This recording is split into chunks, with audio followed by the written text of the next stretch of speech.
नमस्कार दोस्तों, आप सभी का हमारे यूट्यूब चैनल पर स्वागत है दोस्त। यह जो क्लास है टीजी टेट से संबंधित है और 10th क्लास से जो है एमसीक्यूज हम यहाँ पर करवा रहे हैं। ओके, तो आज का हमारा पहला प्रश्न है, देखिए, एक काम आपको कम वेतन दे सकता है लेकिन नियमित रोजगार प्रदान करता है। यह कथन विकास के किस पहलू को दर्शाता है? तो ए केवल आर्थिक लाभ, बी सुरक्षा की भावना, सी उच्च उपभोग, डी विलासिता। तो इसका सही उत्तर क्या है? तो इसका जो सही उत्तर है वह है बी, सुरक्षा की भावना को जो है दर्शाता है। नोट के माध्यम से देख समझिए, नौकरी की सुरक्षा कभी कभी अधिक वेतन से भी ज्यादा महत्वपूर्ण हो जाती है। यानी हमको जो है वेतन अधिक हुआ तो भी कभी कभी नौकरी का खतरा होता है, तो हमें जो है उससे ज्यादा जो है सुरक्षा की भावना जो है काफी महत्वपूर्ण हो जाती है। यहाँ पे कहने का मतलब जो है नौकरी कम वेतन रहा तो भी चलेगा, मगर सुरक्षा होना चाहिए जो हम काम कर रहे हैं। ओके, अगला प्रश्न देखिए, एक बुद्धिमान छात्र हमेशा सबसे मित्रवत फ्रेंडली नहीं हो सकता। यह उदाहरण विकास के मापन में क्या स्पष्ट करता है? ये सभी छात्र एक समान होते हैं, ये तो नहीं। बी तुलना के लिए केवल एक विशेषता पर्याप्त नहीं होती है, ये सही है।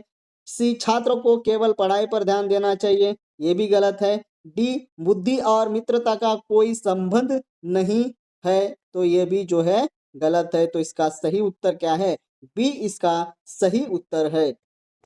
अगला प्रश्न हमारा देखिए, विकास के लिए लोग विभिन्न लक्ष्यों पर ध्यान देंगे, इसमें आय के अलावा अन्य महत्वपूर्ण चीजें क्या हो सकती है? आय का मतलब आपको पता है ना? ओके, ये केवल मनोरंजन, बी सम्मान सुरक्षा समान व्यवहार, सी महंगी कारें, दुपहिया वाहन, टीवी घर, डी देशी विदेश यात्रा। यानी यहाँ पर क्या पूछा जा रहा है? विकास के लिए ये लोग विभिन्न लक्ष्यों पर ध्यान देंगे, तो किस पर ध्यान देंगे? वो जो है सम्मान पर ध्यान देंगे, सुरक्षा पर ध्यान देंगे और समान व्यवहार पर ध्यान देंगे। ये सारी चीजों पर ध्यान दिए जब भी जो है विकास हो सकता है। तो इसका जो सही उत्तर है वो है बी, इसका सही उत्तर है। तो यहाँ पे जो है आय के अलावा पूछा गया, टैक्स के अलावा किस पर ध्यान दिया जा सकता है? तो इन चीजों पर जो है हम ध्यान दे सकते हैं, तो दिया जाता है, तो इसलिए हम इसका उत्तर जो है बी कहेंगे। चलिए आगे बढ़ते हैं। अगला प्रश्न देखिए, यदि किसी देश के विकास का मापन करना हो तो आमतौर पर हम लोगों की कौन सी विशेषता लेते हैं? तो कौन सी विशेषता हम लेते हैं जो देश के विकास के मापन करने के लिए? तो देखिए, ये केवल उनकी वेशभूषा को लेते हैं, बी आय स्वास्थ्य शिक्षा विशेषता को लेते हैं, सी उनकी धार्मिक मान्यताओं को लेते हैं, डी उनकी पसंद का खेल को लेते हैं। तो किसे लेते हैं जिससे हमें जो है देश जो है विकसित हुआ है ऐसा हमें समझ में आ सके? तो इसका भी सही उत्तर क्या है? तो इसका सही उत्तर जो है बी, आय स्वास्थ्य शिक्षा की विशेषता होती है जो किसी देश विकास का मापन करना होता है, तो इसी को जो है हम क्या कहते हैं, ध्यान में रखते हैं। ओके, चलिए अगला प्रश्न देखिए, काम की सुरक्षा यानी जॉब सिक्योरिटी का अभाव किस स्थिति में होता है कि मेरी जॉब जा सकती है? हमें कब लगता है? तो देखिए यहाँ पे विकल्प दिए हुए हैं, ये वेतन अधिक हो लेकिन नौकरी कभी भी जा सकती है, तो यहाँ पे हमें अभाव जो है लगेगा। बी जब काम घर के पास हो, तो ये भी नहीं हो सकता। जब छुट्टियां अधिक मिलती है, ये भी नहीं। जब पदोन्नति के अवसर हो, तो ये भी नहीं। तो इसका सही उत्तर जो है वो क्या है? ये इसका सही उत्तर है। अगला प्रश्न देखिए, परिवार के लिए समय नहीं मिलना किस प्रकार की नौकरी का नकारात्मक पक्ष है? तो किस प्रकार की नौकरी का नकारात्मक पक्ष है जो परिवार के लिए समय नहीं दे पाना? तो ये कम वेतन वाली नौकरी का, बी ऐसी नौकरी जहां कार्य के घंटे अनिश्चित हो, सी अशंकालिक यानी पार्ट टाइम नौकरी का, डी घर के पास वाली नौकरी का। तो ये भी नहीं है इसका उत्तर, और यह भी नहीं है, यह भी नहीं है। तो इसका जो सही उत्तर है बी है, ऐसी नौकरी जहां पे जो समय जो है निर्धारित नहीं हुआ है, लगातार कभी भी हम काम पर जा सकते हैं, कभी भी काम पे बुलाया जाएगा, कभी हमें काम पे लगाया जाएगा, तब परिवार के लिए समय हम दे पाएंगे? नहीं दे पाएंगे ना। इसलिए इसका जो सही उत्तर है वो है बी इसका सही उत्तर है। अगला प्रश्न देखिए, देशों की तुलना करने के लिए, यानी देशों की यानी जो कंट्रीज है उसकी तुलना करने के लिए टैक्स आय को एक महत्वपूर्ण मापदंड क्यों माना जाता है? तो इसे आय को ही क्यों जो है महत्वपूर्ण मानते हैं? देखिए, क्योंकि इससे देश की जनसंख्या का पता चलता है। क्या ये सही है इसका उत्तर? नहीं। बी देखिए, बी है मानवीय आवश्यकताओं की संतुष्ट हेतु अधिक संसाधनों की उपलब्धता। सी क्योंकि आय से ही देश की सीमाओं की सुरक्षा होती है। डी क्योंकि आय ही एकमात्र विकास का सूचक है। तो इसका सही उत्तर क्या होगा, आप हमें जो है कमेंट में बता दीजिएगा। इस प्रश्न का उत्तर हम आप इसे सुनने वाले हैं। चलिए, यहाँ पे नोट दिया हुआ है, इससे आप आराम से कर सकेंगे। देखिए, आय अधिक होने का अर्थ है कि लोग अपनी उन जरूरतों को पूरा कर सकते हैं जो विकास के लिए जरूरी है। तो यहाँ पे क्या उत्तर हो सकता है, हमें कमेंट में बता दीजिएगा। हम आपका उत्तर सही है गलत हम वहां पे आपको बता देंगे। चलिए आगे बढ़ते हैं, अगला प्रश्न देखते हैं। अगला प्रश्न है, राष्ट्रीय आय यानी नेशनल इनकम से क्या तात्पर्य है? तो ये देश के केवल सरकारी कर्मचारियों की कुल आय। बी देश के सभी निवासियों की आय का कुल योग। सी केवल विदेशों से प्राप्त होने वाली आय।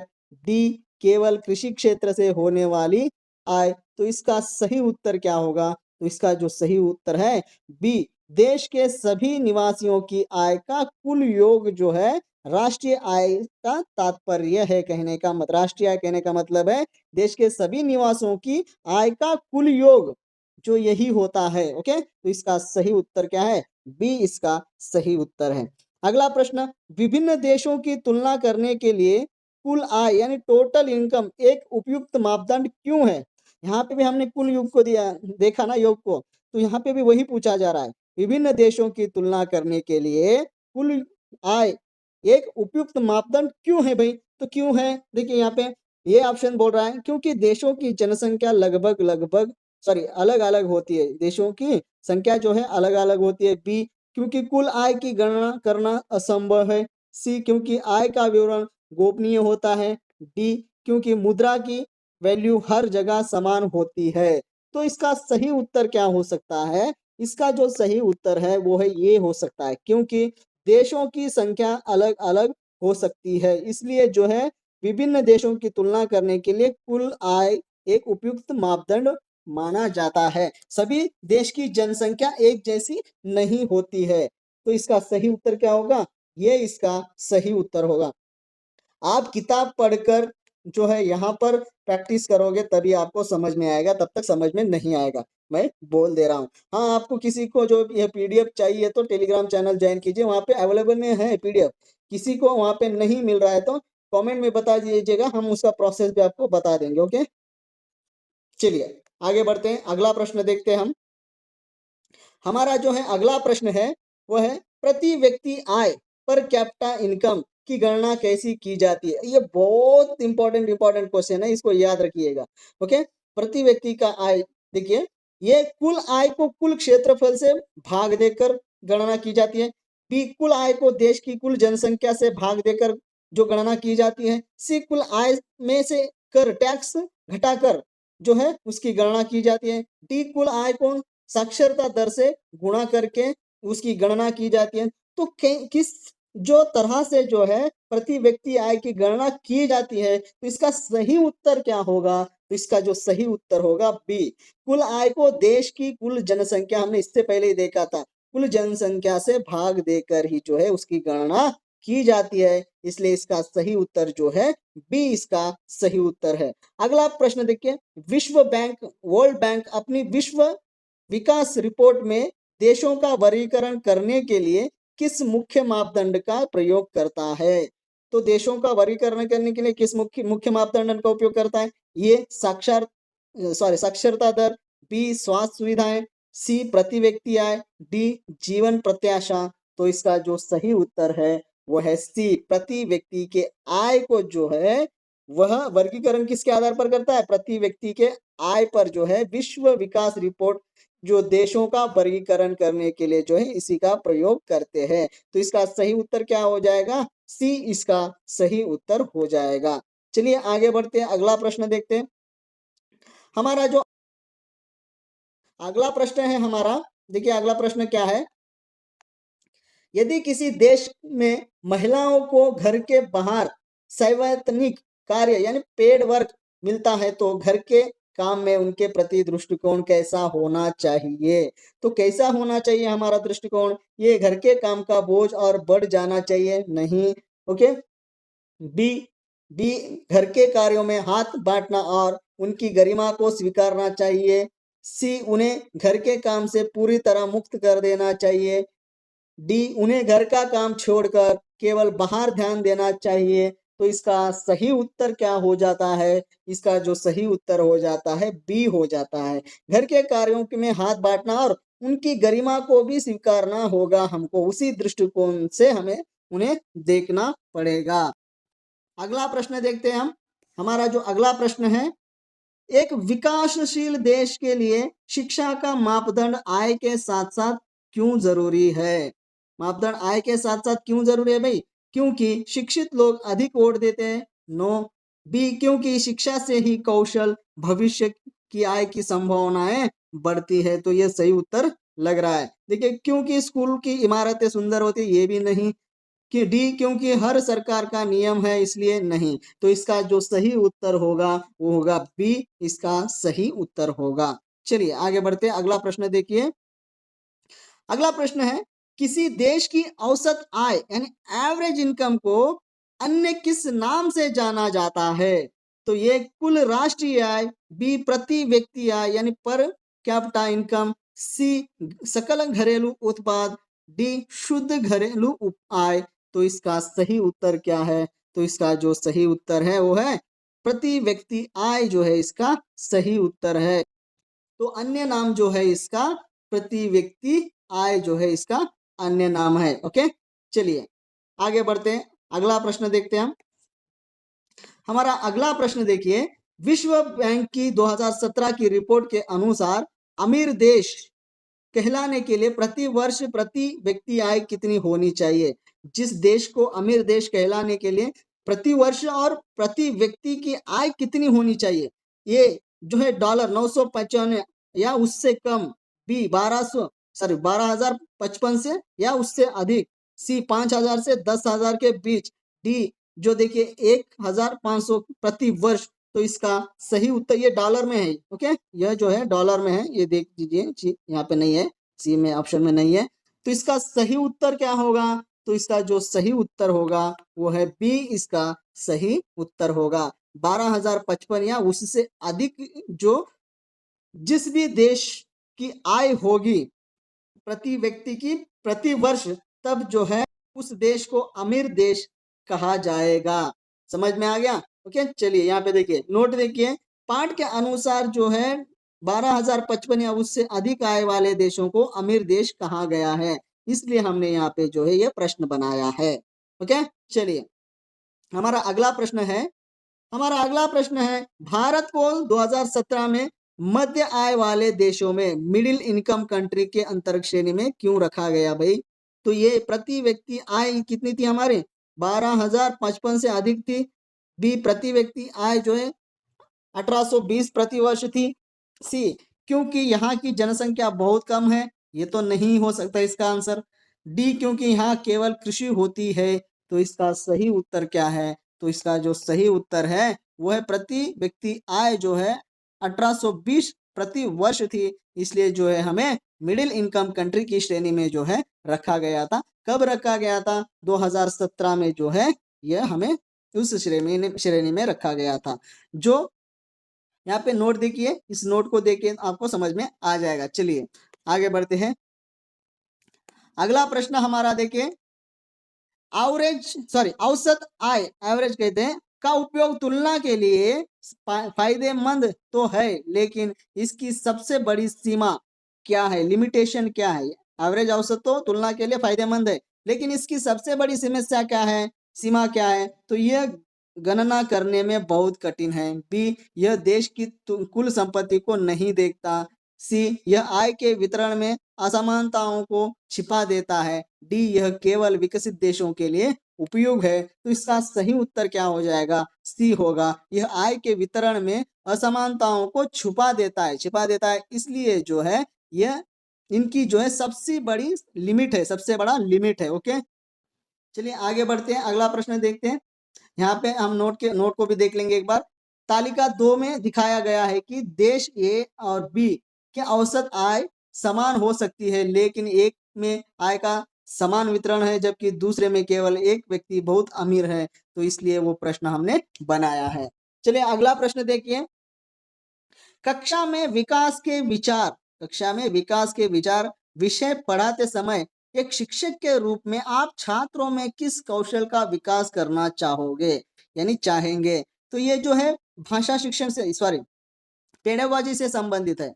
पेडागोजी से संबंधित प्रश्न है जो आपको सोशल स्टडीज में पूछा जा सकता है। तो देखिए इसका सही उत्तर क्या होगा? केवल डेटा याद करने की क्षमता, बी आलोचनात्मक सोच यानी क्रिटिकल थिंकिंग और भिन्न दृष्टिकोण को समझने की क्षमता, सी केवल अमीर देशों के नाम रटने की क्षमता, डी ग्राफ बनाने की यांत्रिक क्षमता। तो यहाँ पर जो है एक शिक्षक को जो है किस कौशल का विकास करना है विकास के विचार विषय पढ़ाते समय, तो उसका जो सही उत्तर होगा आलोचनात्मक यानी क्रिटिकल थिंकिंग को जो है उस विकसित करना है, और विभिन्न दृष्टिकोण को समझने की क्षमता को भी है जो है शिक्षक को जो है उस विकास को करना होगा। यह दो कौशलों का जो है विकास करना होता है। चलिए आगे बढ़ते हैं, हमारा अगला प्रश्न देखते हैं। अगला प्रश्न हमारा यह है, पाठ्य पुस्तक में दिए गए आइवरी कोस्ट के विषाक्त कचरे का उदाहरण छात्रों को क्या सिखाने के लिए दिया गया है? तो क्या सिखाने के लिए उदाहरण दिया गया है भाई ये आइवरी कोस्ट के विषारी कचरे से? देखिए ये रसायन विज्ञान का ज्ञान देने के लिए, बी विकास के आर्थिक लाभ के साथ साथ पर्यावरण वर्णीय और नैतिक खतरे भी हो सकते हैं, सी अफ्रीका के भूगोल को समझाने के लिए, डी बहुराष्ट्रीय कंपनियों के नाम याद कराने के लिए। तो इसका जो सही उत्तर है वो है बी विकास के आर्थिक लाभ के साथ साथ पर्यावरणीय और नैतिक खतरे भी हो सकते हैं, ये समझाने के लिए जो है वो उदाहरण दिया गया था। देखिए आगे बढ़ते हैं, अगला प्रश्न देखिए हमारा।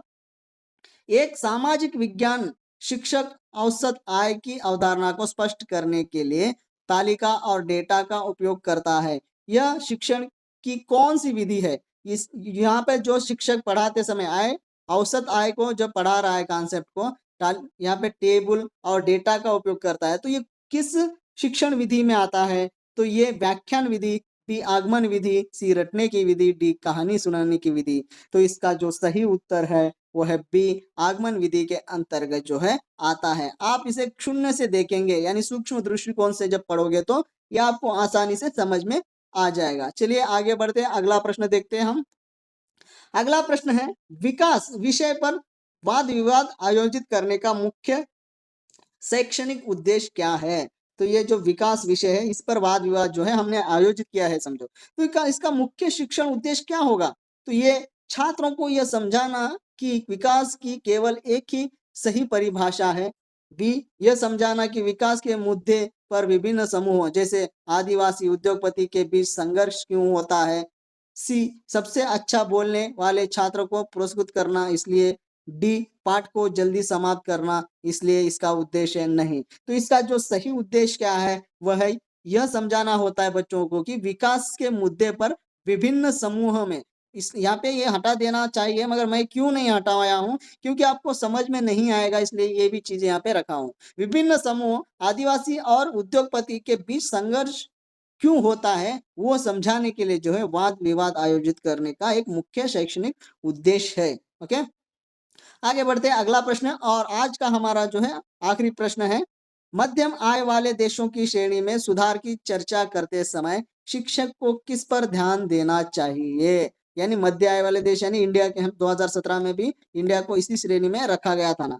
तो केवल भविष्य के लक्ष्यों पर, बी पिछले एक दशक में हुए परिवर्तनों और सुधार की गति पर, सी केवल नकारात्मक आंकड़ों पर, डी केवल कृषि उत्पादन पर। तो इसका सही उत्तर जो होगा क्या होगा? इसका सही उत्तर बी होगा, पिछले एक दशक में हुए परिवर्तनों और सुधार की गति पर हमें शिक्षक को जो है ध्यान देना चाहिए। चलिए और 2 प्रश्न है, मैंने यही आखिरी समझा था और 2 प्रश्न है, देखते हैं हम उसी को भी। हमारे जो 2 प्रश्न है आखिर के देखिए, यदि छात्र पूछते हैं कि क्या पैसा ही सब कुछ है, तो शिक्षक को पाठ के आधार पर क्या उत्तर देना चाहिए? तो ऐसा जब प्रश्न पूछता है छात्र, तो शिक्षक क्या उत्तर देता है? हाँ, पैसा ही विकास का एकमात्र आधार है। बी, नहीं, आय के साथ साथ स्वतंत्रता, स्वास्थ्य और शिक्षा भी महत्वपूर्ण होती है। सी, यह प्रश्न परीक्षा के लिए महत्वपूर्ण नहीं है, इसलिए खारिज करना। डी, पैसा केवल अमीर देशों के लिए महत्वपूर्ण है, ये भी गलत है। तो इन दोनों में से कौन सा सही उत्तर है? तो बी इसका सही उत्तर है, क्योंकि पैसे के साथ साथ मनुष्य के स्वतंत्रता, स्वास्थ्य और शिक्षा का भी महत्वपूर्ण योगदान होता है। अगला प्रश्न देखिए, आखिरी का प्रश्न आज का, निम्न में से कौन सी गतिविधि छात्रों को समानता, आय वितरण की अवधारणा को बेहतर समझने में मदद करेगी? तो जो है कौन सी गतिविधि, एक्टिविटी कराएंगे तो उनको समझ में आ जाएगा। तो देखिए हम यहाँ देखते हैं, ये प्रति व्यक्ति आय की परिभाषा लिखवाना। बी, संसाधनों को आसान रूप में बांटकर चर्चा करना। सी, विश्व का मानचित्र दिखाना। डी, छात्र को ऊंचे स्वर में पढ़ाना। तो इसका सही उत्तर क्या होगा? बी इसका सही उत्तर होगा। संसाधनों को असमान रूप से बांटकर, सॉरी असमान है, असमान रूप से बांटकर चर्चा करना है। ओके, तो सोशल स्टडीज से जो एमसीक्यूज थे ये, और यह एमसीक्यूज चैप्टर 2 से थे। चैप्टर 2 का जो लेसन का अध्याय का नाम क्या है वो भी कमेंट में बता दीजिएगा। आपको सभी अध्यायों के नाम याद रहना चाहिए, क्योंकि जब वो अध्याय याद आएगा तो अध्याय में क्या चीजें लिखी गई, किसके बारे में चर्चा की गई है, ये भी आपके दिमाग में फीड हो जाएगा और आपको जो है पढ़ने में आसानी होगी, याद रखने में भी आसानी होगी। धन्यवाद दोस्तों, हमारे YouTube चैनल से जुड़े रहने के लिए। ऐसे ही जुड़ते रहिएगा, आपका जो लक्ष्य है उसे जरूर हासिल कीजिएगा।